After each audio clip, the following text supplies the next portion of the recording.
This is Weekend Connection on the Bible Broadcasting Network.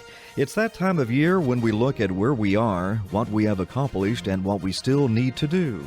Often we make New Year's resolutions on what we want to accomplish in the next year. We're told that almost 80% of all American adults have no valid will. If they died, they would leave the distribution of their estates and guardianship of their children to the state. We'll talk about this on today's program, so let's get connected. My guest today is David Allison of Believers Stewardship Services, a ministry designed to help Christians accomplish their financial and estate planning goals.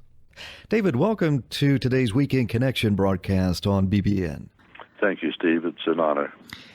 Not making an estate plan can have unintended and sometimes disastrous consequences. I believe most people intend to leave everything to their spouse, but that may not necessarily happen without making a basic estate plan, and that's where Believers Stewardship Services can help. David, tell us how the Lord burdened your heart to start a trust service for believers. Stephen, many years ago, I say that many because I've got my 70 in already, and but I used to work for a trust company in Africa, in what is now Zimbabwe. My parents were missionaries from Scotland, and I was born in Angola, went to school in Zambia and Zimbabwe. And after school, I went into commerce and worked in trust companies.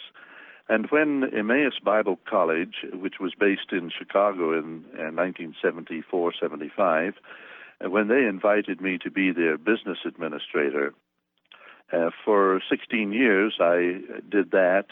But during that time, I felt the burden to help believers with their estate planning goals, because I fielded many questions and needed to skill myself and school myself in the nuances of the Internal Revenue Code, and just to understand planned giving and what believers could do to minimize taxes and to help their families as well as the Lord's work. And so that burden grew, and we established a department at the college, and now we spun that off into a separate legal entity as a public charity to help believers as a whole to accomplish their estate planning goals. And so we call it Believers Stewardship Services, and we're based in Dubuque, Iowa. Very good. And now the list of excuses for not making an estate plan is endless. I'm sure you've heard of all of them. A common excuse is that the process of making an estate plan is too complicated and too expensive.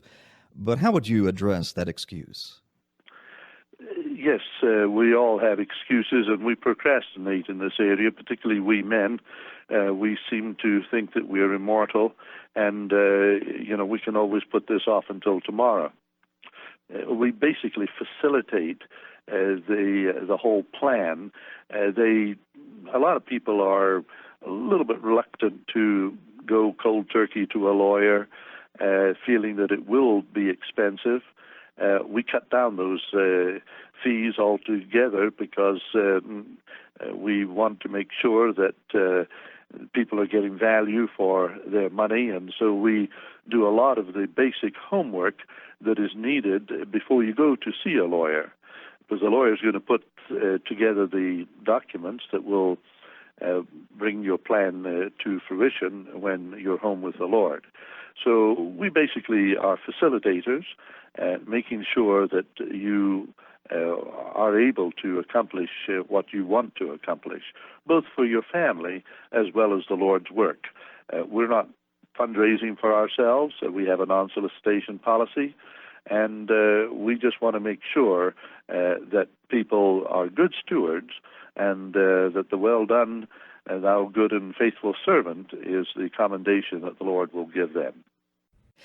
David, we're told that a will is one of the three most important documents, and the other two are a living will and a durable power of trust. What is the difference, the basic difference between a basic will and a living will? Yes, a standard will or a basic will merely does two things. Primarily, it appoints an executor or a personal representative, or at least nominates a person that will handle your affairs when you no longer are able to do so because of death. The living will, however, is a different document altogether. It's merely a declaration or a directive to physicians that says, please don't keep me alive on life support if I am terminally ill and death is imminent, or if I'm in a persistent vegetative state. So they're two quite different documents, but to call it a living will is almost a misnomer. It's a directive to physicians to not be kept alive by artificial means. Now, it's relatively inexpensive to create a will these days, with costs ranging from $20 to, say, $80, and several sites offer will-making services at affordable rates. But are these really a good idea, to go online and create your own will? I believe that it's a good idea to get educated along those lines, and you can certainly go online and pick up some tips. But it's always best to see a lawyer. We recommend that. We have a lawyer on staff, and we draft documents, and then we always work with a local lawyer, a lawyer licensed in the client's state, and it's best because execution of the will or any of these documents is very important for them to be signed and witnessed correctly. Otherwise, they become null and void and can be overturned by relatives or by anybody else who contests what the decedent has done. Now, a lot of people make a point of designating one of their children as the executor of their estate. And what I've read, David, is that most estate planners caution against this. Is there a reason for this?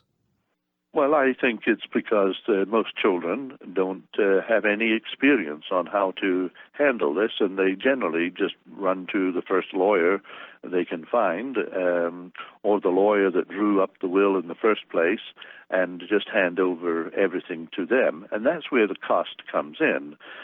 Not that probate fees are particularly expensive. The court fees are quite reasonable, but it's the administrative costs because a lawyer's time is a stock in trade. That's all he's got, and as he puts time into this, it will be expensive.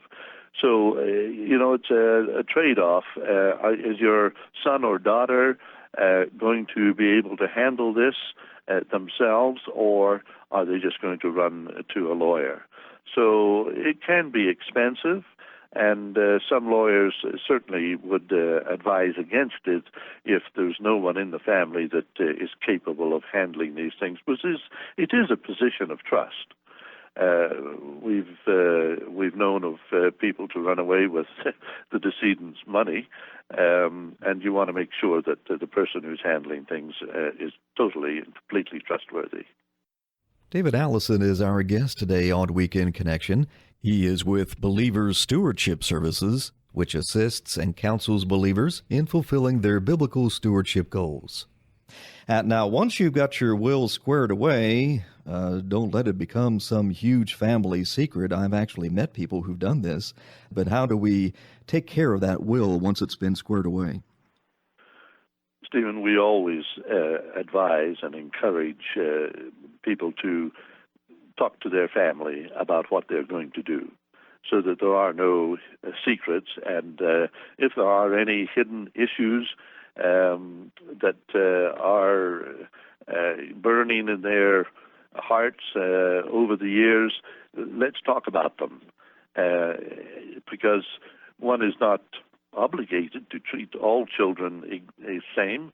Some children may have special needs, and there's special needs trusts available for them. Others may have done very, very well in business and don't really need anything. So the parents can distribute to others. And of course, in this whole exercise, we are interested in making sure that believers put the Lord first and the Lord's work. There's plenty places for a portion of their estate to go to. It could be a Bible camp where they came to know the Lord in the first place.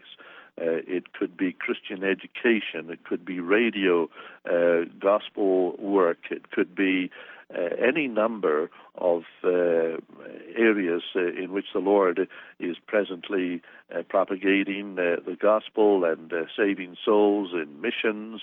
And so we do encourage and expect people to give to the Lord's work, not to us. We're here merely as facilitators. We're not going to be asking that we be included. We are here to make sure that the believer is able to and has all the tools necessary in their toolbox to provide for the Lord's work as a portion of their giving.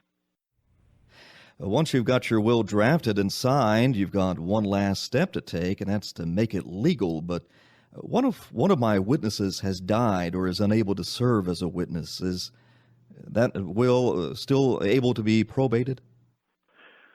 So long as the will has been legally executed at the time, even if the witness has died, it's not a problem. What we have come up with is the self-proving affidavit, so that it's not necessary for the witnesses to be present when that will is presented to the probate court. And of course, will does ensure that you go through probate, and probate in itself is just is a good idea. The only problem with it is a little bit expensive, or quite expensive, depending on what lawyers you have and the complications of your estate. You could have a revocable living trust that would avoid probate. It's a lot more work up front, but who best to do it than yourself? Your executor has to do a lot of research after you're gone, and so a revocable living trust makes it a lot easier for him, and it avoids probate. Another great question our listeners might have is, do I need a new will if I change residences from one state to another? A properly executed will, Stephen, is valid in all states. In fact, it's generally valid worldwide. You don't need to have a new will when you move residence to another state. But we do encourage you to have a new health care power of attorney, which is one of the 5 documents that we recommend, and we work with you to determine that who should be your health care power of attorney. It doesn't have to be the same person as the executor or personal representative. It can be a neighbor next door. It can be a friend. It certainly can be the same person as your executor, but it doesn't have to be that. But we recommend that that get redone to comply with the laws of the state to which you have moved. And another great question that our listeners have, what if I change my mind after I make a will? Now, how do I handle that? Would it be best if I just rip up the old will or dispose of it properly and go ahead and make a new will? In many cases, a new will is appropriate, but if it's a simple amendment, a codicil, and you can have any number of codicils, which is just simply a brief 1-page, 2-page amendment to your current will, that suffices if it's just a simple amendment. But if there's more complicated issues of distribution, trusts created at your death, testamentary trusts, then a new will would be appropriate. In order to ensure that the estate has to pay the least amount of taxes and that your estate is rightly distributed as you would want it to be, a will is mandatory, and perhaps Believers' Stewardship Services can help.